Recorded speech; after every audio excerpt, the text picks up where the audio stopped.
क्या चाची, कैसा हाल है आपका? कुछ बोल पाइएगा? नहीं,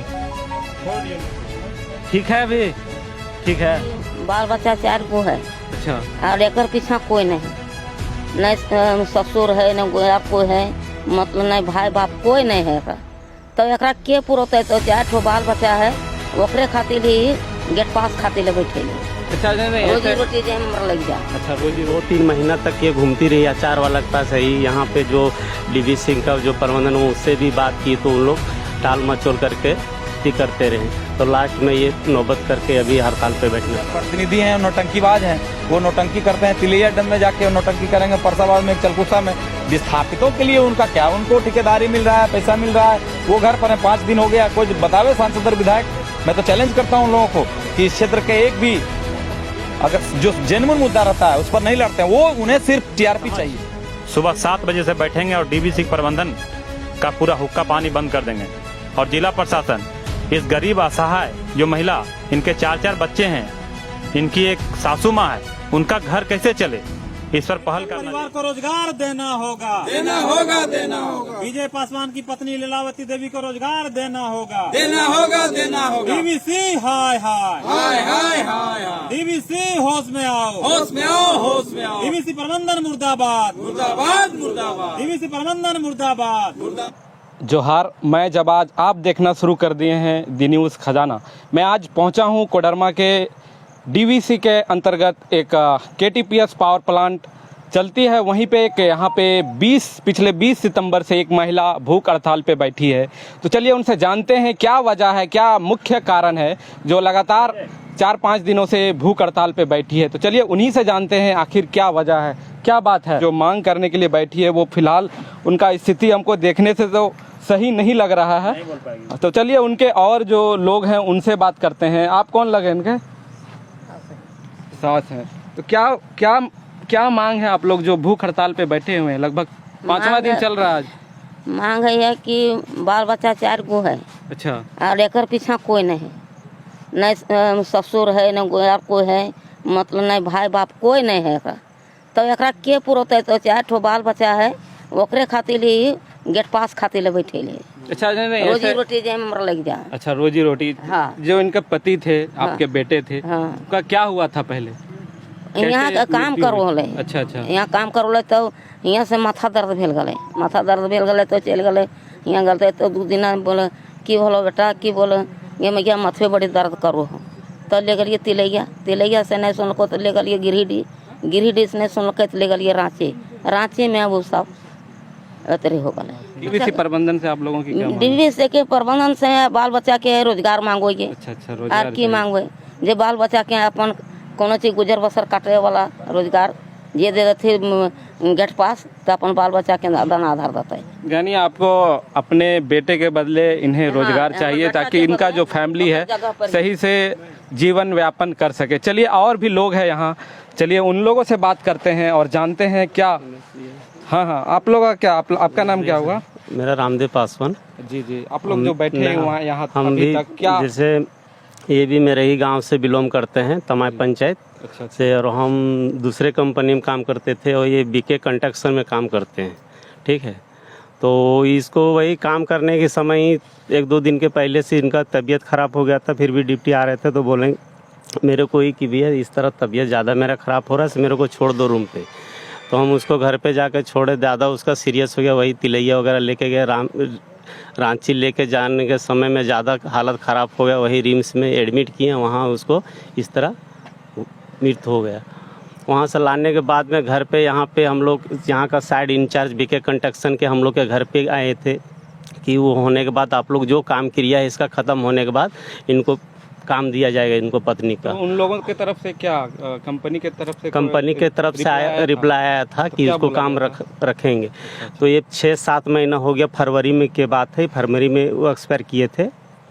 तो ये करीब 2-3 महीना तक ये घूमती रही अचार वाला के पास है ही। यहाँ पे जो डीवी सिंह का जो प्रबंधन हो उससे भी बात की तो उन लोग टाल मचोल करके करते रहे। तो लास्ट में ये नौबत करके अभी हड़ताल पे बैठना पड़ा है इसमें। तो वही मांग है कि इनको रोज़गार, छोटे छोटे बाल बच्चे हैं, इसको कहीं भी दे लेकिन इनको रोज़गार दे दे। क्या अभी तक कुछ वार्तालाप हो पाया? अभी तक कुछ भी वार्ता नहीं, डीवी सिंह का कोई भी प्रबंधन यहाँ आने नहीं चाह रहे। नहीं आना चाहिए। नहीं। 4-5 दिन तो हो गया। हाँ, ये 6ठा दिन हो गया है। इनका हालात भी देख सकते हैं अभी बहुत काफी ज़्यादा खराब है। बहुत ज़्यादा बहुत कोई ज़्यादा। देखने के लिए आए हैं इसे? कोई भी देखने के लिए, खाली जो भी है यहाँ सीओ सर परसों आए थे, वही यहाँ पे मेडिसिन वगैरह करवाएं, सलाइन वगैरह लगवाए हैं। बाकी कोई भी डीवी सिंह का प्रबंधन यहाँ अभी तक नहीं आए हैं। तो देख सकते हैं यहाँ की जो ये महिला है उनके दिन प्रतिदिन उनकी हालात बिगड़ते जा रही है और अभी तक डीवीसी प्रबंधन की ओर से कोई पॉजिटिव रिस्पांस नहीं। यहाँ और लोग हैं, उन लोगों से बात करते हैं क्या मांग है और इनके साथ जो आप लोग साना बसाना खड़े हैं तो क्या वो अमली जामा पहना पाएंगे आप लोग? उनके लिए क्या तैयारियाँ? सबसे पहले इस गरीब परिवार जो विस्थापित परिवार से आती है, जिनका लैंड लूजर भी है, उनकी आवाज़ बनने के लिए आप आए हैं। सबसे पहले इस विस्थापित परिवार की ओर से आपको बहुत बहुत बधाई।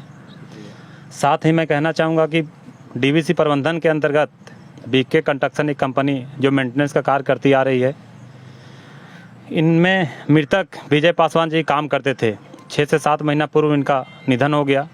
तो डीवीसी प्रबंधन और जो बीके कंस्ट्रक्शन कंपनी है, उनके माध्यम से यहाँ इनको आश्वासन दिया गया था कि आपको 2 से 3 महीना के अंदर हम लोग नियोजन करेंगे, कहीं ना कहीं आपको एडजस्टमेंट करेंगे ताकि आपका घर के जो छोटे छोटे बच्चे हैं उनका भरण पोषण हो सके। लेकिन दुर्भाग्यपूर्ण जब डीवीसी प्रबंधन इस बात को अमली जामा नहीं पहनाई तो हम लोग बेबस होकर इस विस्थापित परिवार के साथ खड़े हैं। और आपके चैनल के माध्यम से डीवीसी प्रबंधन और जिला प्रशासन को मैं बता देना चाहता हूँ, आज अनिश्चितकालीन भूख हड़ताल का 5वां दिन है। अगर डीवीसी प्रबंधन आज इस पर पहल नहीं करती है तो हम लोग इस विस्थापित परिवार को आज 3 से 4 बजे के बीच मीटिंग रखेंगे और मीटिंग के माध्यम से सभी मजदूर भाइयों एवं विस्थापित परिवार से जितने भी सामाजिक कार्यकर्ता हैं, सभी पार्टी सभी दल के लोगों को एकजुट कर कल हम लोग इस आंदोलन को 1 नंबर गेट के समक्ष सुबह 7 बजे से बैठेंगे और डीवीसी प्रबंधन का पूरा हुक्का पानी बंद कर देंगे। आपके माध्यम से मैं एक बात और कहना चाहूँगा कि डीवीसी प्रबंधन और जिला प्रशासन इस गरीब असहाय जो महिला, इनके 4-4 बच्चे हैं, इनकी एक सासू माँ है, उनका घर कैसे चले, इस पर पहल करना चाहिए। अगर नहीं पहल होता है तो हम लोग पूरे इस क्षेत्र को लोग एकजुट होकर इस आंदोलन को तेज करेंगे और जब तक इन्हें न्याय नहीं मिलेगा हम लोग कल से यहाँ बैठे रहेंगे। तब तक खुद हम लोग इनके साथ 24 घंटा बैठेंगे और हम लोग घर तक नहीं जाएंगे। साथ ही साथ इस क्षेत्र के लोगों को मैं अपील करना चाहूँगा कि जितने भी विस्थापित परिवार के लोग हैं, इस गरीब जो मृतक की पत्नी है लीलावती देवी, इनके बच्चे के भरण पोषण के लिए सब लोग एकजुट होकर इस लड़ाई को तेज करें ताकि इन्हें अपना हक और अधिकार मिल तो पाए। चलिए, यहाँ पे सामाजिक कार्यकर्ता लोग हैं, उन लोग भी यहाँ इस महिला के समर्थन में उतरे हैं। ये जानते हैं पहले उनसे क्या मुख्य कारण है यहाँ भूख हड़ताल करने का।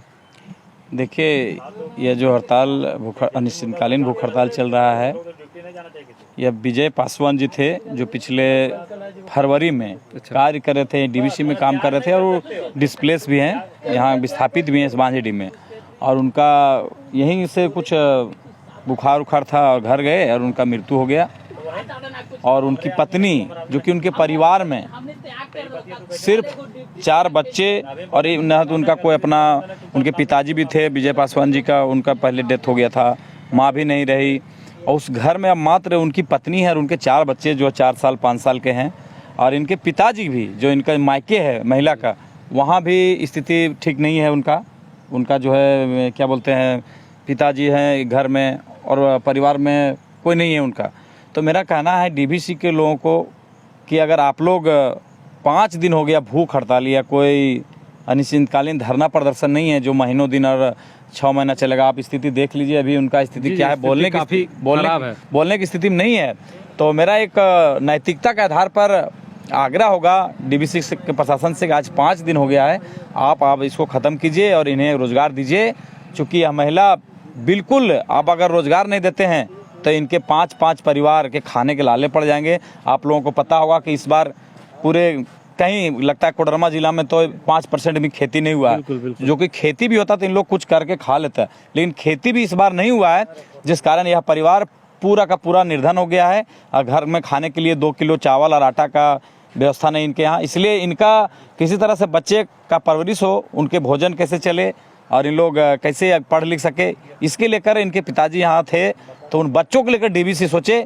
मेरा ये कहना है, बहुत बड़ा प्रोजेक्ट है, बहुत बड़ा ये प्लांट है, इसमें कहीं भी हम नहीं कहते हैं कि आप जरूरी है कि वहीं कर दीजिए, लेकिन जो उनका व्यवस्था है, जिस लायक है वो कुछ ना कुछ यहाँ करा के और उनको रोजगार देना चाहिए। यही मेरा डीवीसी से, खास करके जो चीफ इंजीनियर साहब हैं उनसे भी मेरी बात हुई आज, तो उनको मैंने बोला कि सर इस तरह से आप नहीं कीजिए और हर धर्मता पर नहीं आइए, तो उन्होंने भी बोला है कि मैं पॉजिटिव बात कर रहा हूँ और आगे मैं बढ़ूंगा। ये जानना चाहूँगा कि यहाँ जब इनका मृत्यु हुआ था तो उस टाइम तो जो कंपनी में वर्क कर रहे होंगे उनसे तो कुछ बातें हुई होगी, उस टाइम उनका क्या कहना था? जी बिल्कुल बात हुई थी, उन्होंने कहा था, सकारात्मक बात बोली थी कि मैं इसका अभी जो क्रियाक्रम है वो 10 दिन लगता है, उसको 10-12 दिन करने दीजिए, उसके बाद महीने दिन के अंदर मैं गेट पास बना दूंगा।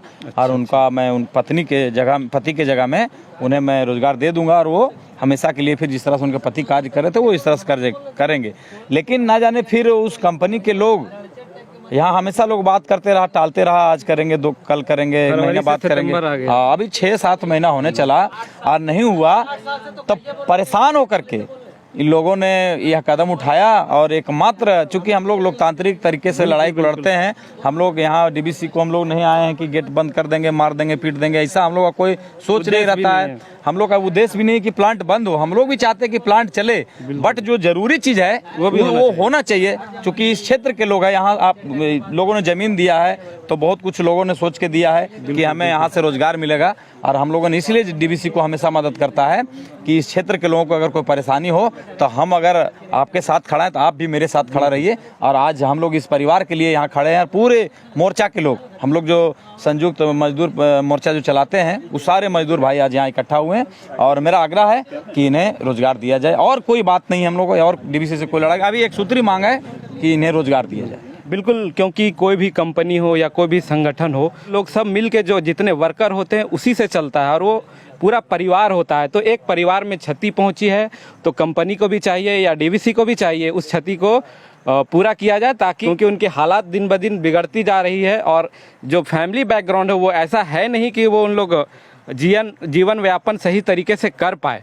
तो डीवीसी भी जरूर सोचे इनके बारे में। जानना चाह रहा हूँ, जब ये प्लांट का निर्माण हुआ होगा उस टाइम कुछ ना कुछ विस्थापितों के लिए कुछ ना कुछ नीतियाँ जरूर बनी होगी, क्या कुछ नीतियाँ बन पाई है? अगर बन पाई है तो क्या उस पर अमली जामा पहनाया गया है? देखिए, नीतियाँ तो बनते रहती है और बना भी है, लेकिन मेरा कहने का मतलब है कि नीति हम लोग यहाँ तभी निर्धारित होता है जब हम लोग आंदोलन करते हैं। अगर नीति यहाँ बनी है तो हमें यहाँ आंदोलन करने की जरूरत नहीं था, क्योंकि उसको पता है आरएनआर में ये होता है कि अगर किसी का परिवार वहाँ काज कर रहा है तो उसे रोजगार दिया जाए। तो जो नीति बनी है वो और उस तरह से अगर फॉलो होता तो हम लोग यहाँ आने की जरूरत नहीं पड़ता। लेकिन यहाँ पदाधिकारी कुछ जो हैं, हम पहले भी बोले, कुछ पदाधिकारी जो हैं सुस्त हैं और कुछ लोग हैं जो चाहते हैं कि नहीं काम हो। तो मेरा कहने का मतलब है कि नीति सिर्फ बनने से नहीं होगा, उसे अमली जामा पहनाना होगा। तो इसके लिए काम करना होगा। हमें बार बार गेट पर इस तरह से हम लोग को भी खराब लगता है, बहुत काम रहता है क्षेत्र में, और हम लोग यहाँ 5 दिन से रोज आना जाना रहता है। हम हमेशा इन लोग फ़ोन करते रहते हैं कि आप लोग आइए, तो हम लोग भी परेशानी होता है। अगर नीति बनती है तो उसे अमली जामा पहनाना चाहिए। बिल्कुल बैठना नहीं पड़ता। हम लोग इसलिए बैठे हैं कि इनका डिमांड नहीं पूरा हो रहा है। डिमांड कोई गलत डिमांड भी हम लोग नहीं है, एक सूत्री डिमांड है कि इन्हें रोजगार दिया जाए। तो क्या जो यहाँ के जनप्रतिनिधि हैं, क्या इनके और कोई पहल नहीं निकाल रहे हैं? जनप्रतिनिधि नाम का हमारे खास करके बरकट्ठा विधानसभा में तो कुछ है नहीं। ये जनप्रतिनिधि हैं, नौटंकीबाज हैं, वो नौटंकी करते हैं। तिलैया डैम में जाके नौटंकी करेंगे, परसाबाद में, एक चलकुसा में। विस्थापितों के लिए उनका क्या, उनको ठेकेदारी मिल रहा है, पैसा मिल रहा है, वो घर पर है, 5 दिन हो गया। कोई बतावे सांसद और विधायक। मैं तो चैलेंज करता हूँ उन लोगों को कि इस क्षेत्र के एक भी अगर जो जेन्युइन मुद्दा रहता है उस पर नहीं लड़ते हैं, वो उन्हें सिर्फ टीआरपी चाहिए, उन्हें सिर्फ लोकप्रियता चाहिए कि कहाँ भीड़ है वहाँ 1000-2000 आदमी रहेंगे, वहाँ भाषण देके निकल जाएंगे। जो जेन्युइन मुद्दा है उस पर वो लोग लड़ते कहाँ हैं? कभी नहीं आते हैं। आज तक मैं पूछता हूँ, उनके क्षेत्र का बात है, एक महिला बैठी है, ये हमारी एक बहन बैठी है, 5 दिन हो गया है, आज 10 बजे के बाद 6ठा दिन चालू होगा। तो मेरा कहने का मतलब है कि आप 5 दिन कहाँ सोए हुए हैं? आप विदेश में तो है नहीं, मैं देख रहा हूँ इधर क्षेत्र में ही कहीं फुटबॉल का फीता काट रहे हैं तो कहीं ऑर्केस्ट्रा का फीता काट रहे हैं। तो आप क्या कर रहे हैं? आपको आना चाहिए यहाँ। अब बिल्कुल डीवीसी पर दबाव बनाना चाहिए, लेकिन उन्हें ये सबसे मतलब नहीं है। उनका काम है नौटंकी करना, और वो यहाँ जो विधायक हैं वो नौटंकीबाज हैं, उनको नौटंकी से मतलब है, क्षेत्र के लोगों को मतलब नहीं है। बिल्कुल, थोड़ा इधर लेकर तो अभी देख सकते हैं यहाँ महिला जो भूख हड़ताल पे बैठी है। क्या चाची, कैसा हाल है आपका? अभी देख सकते हैं सो रहे हैं। कुछ बोल पाइएगा? नहीं, छोड़ दिए उनको, छोड़ दिए। ठीक है अभी? ठीक है। तो देख सकते हैं जो महिला भूख हड़ताल पे हैं उनकी स्थिति ख़राब होती जा रही है। अभी फ़िलहाल वो बात करने के लिए भी तैयार नहीं हो पा रही है क्योंकि उनका आवाज़ नहीं निकल पा रहा है। तो स्थिति और धीरे धीरे ख़राब होती जा रही है। तो जल्द से जल्द डीवीसी प्रबंधन अगर नहीं सुन रही तो जिला प्रशासन को एक्टिव होकर इसके लिए खड़ा होना चाहिए, क्योंकि अगर इसी तरह हालात रहा तो कुछ भी हो सकता है।